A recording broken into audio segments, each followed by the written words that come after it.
We are here already in Hagnaya. Nandito na po kami sa port, sa Pantalan na po kami. Papunta na po kami sasakay kami sa barko papuntang Bantayan Island. Yay! We are here in Hagnaya, Cebu.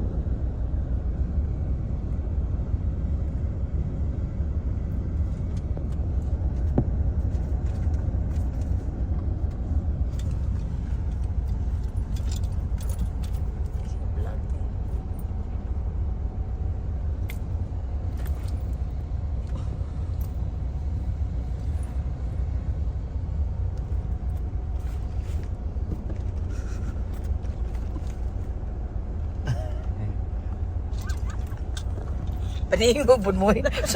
Nagkaging man mo. May tingo. Saman. Hi, Kati. Hindi po sumama yung mga kapamilya kong iba. Kami lang pong apat. Ayan. Hi everyone. Hi. Nandito na po kami sa Hagnaya, Cebu. Sa port sa Hagnaya. Sasakay kami ng barko papuntang Bantayan Island. Ayan. Ang daming doon guys. Ang dami dong mga seafoods. Ang dami pong seafoods doon. So punta tayo doon. So ayun everyone. God bless everyone.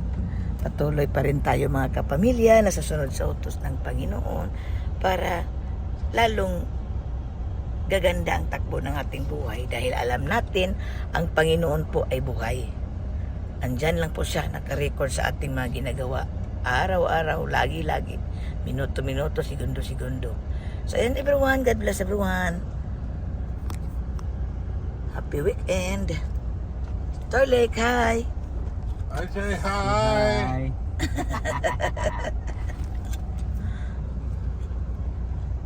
9 o'clock magkaang barko doon. Ang larga niya, man yung patapasod la.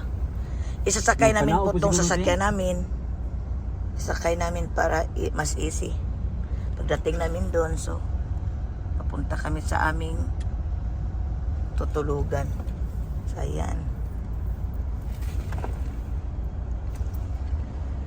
Day, pautan ako nila, day. Medical clinic, day. Basig na dihaan ka ng aloe vera nga kana para sunburn ba bahid cream. Kaya katulad to sa bagahe. Alam nyo guys, yung isa naming bagahe, hindi namin nakuha yung isang bagahe. Na-missing po ang isang bagahe. Buti na lang may insurance.